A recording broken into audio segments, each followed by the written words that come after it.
ప్రియులారా, దేవుడు దయాళుడు, ఆయన కృప నిరంతరముండును. ఈ దినమందు ఆయన యొక్క హస్తమును మీరు చూస్తారు. ఆయన ప్రసన్నత మీతో ఉంటుంది.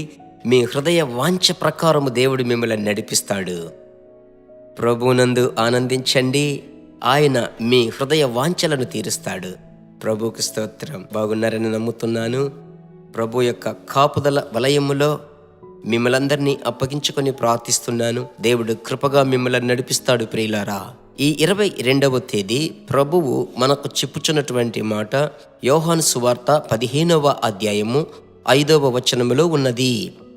నేను ద్రాక్ష తీగను, మీరు తీగలు. ఎవడు నా యందు నిలిచియుండునో నేను వాని యందు నిలిచియుందును, వాడు బహుగా ఫలించును.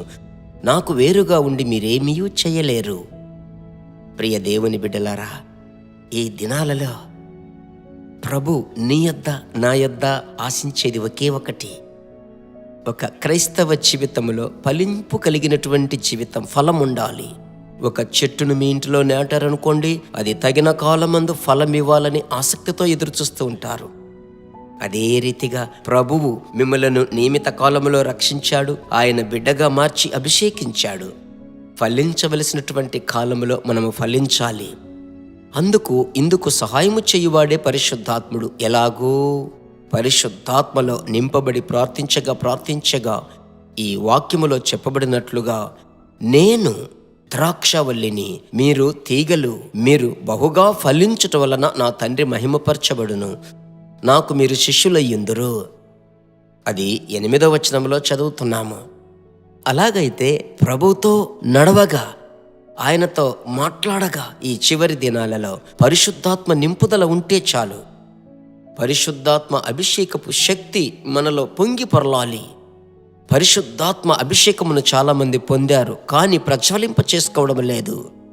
మనలో ఉన్నటువంటి ఆత్మ వరమును ప్రజ్వలింప చేయాలని వాక్యం సెలవిస్తుంది. తిమోతిని చూసి పౌలు చెప్పాడు, జ్ఞాపకముందా, నీలో ఉన్న ఆత్మ వరమును ప్రజ్వలింప చేసి రగిలించుకున్నట్లు నేను నీకు జ్ఞాపకం చేస్తున్నాను.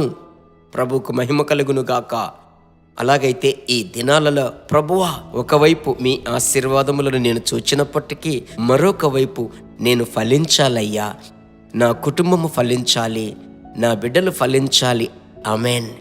ఏ ఫలము ఫలించాలి? వీళ్ళు గ్రంథములో లూకా 3:8 మనము చదువుతున్నాము, మారు మనస్సుకు తగిన ఫలములు ఫలించుడి.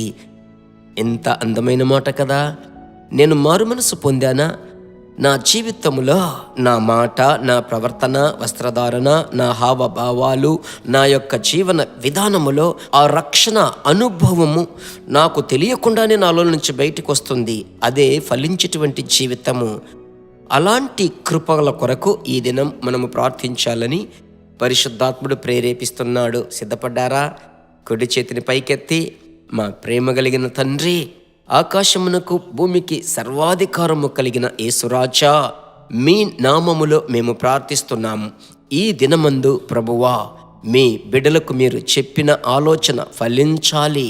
అందుకు సహాయము చేసే పరిశుద్ధాత్ముడా, మీ బిడ్డలను రగిలించండి, ప్రార్థింప చెయ్యండి. సమయము దొరికినప్పుడంతా మీ ప్రసన్నతలో ఆనందించాలయ్యా. అనేక సంవత్సరములు ఫలింపు లేకుండా ఉన్నదానికి ముగింపు పెట్టి ఇక రాబోవు దినాలలో ఫలించి ఆ యొక్క ఫలములు విస్తరించాలి. ఆ ఫలము వృద్ధి చెందగా తండ్రి మహిమపరచబడాలి. మీ రాజ్యం రావాలి.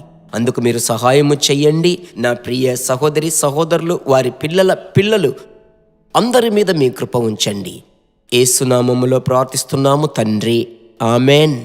దేవుడు మిమ్ములను ఈ రోజు కొలత లేకుండా ఆశీర్వదిస్తాడు. God bless you. దేవుని బిడ్డలారా, ఈ వర్తమానము మీకు మిక్కిలి ఆశీర్వాదకరముగా ఉందని మేము నమ్ముచున్నాము. ఇంకనూ మా వర్తమానములను విని ప్రభువులు ఆశీర్వదింపబడుటకు జీసస్ మీట్స్ మినిస్ట్రీస్ అను మా యూట్యూబ్ ఛానల్ ను సబ్స్క్రైబ్ చేయండి. మరియు మా ప్రార్థన సహాయముకై మీరు సంప్రదించవలసిన మా ఫోన్ నెంబర్ 9841425236 మరియు 7299546363. Email gpsrobinson@hotmail.com. ప్రభు మిమ్మును ఆశీర్వదించునుగాక.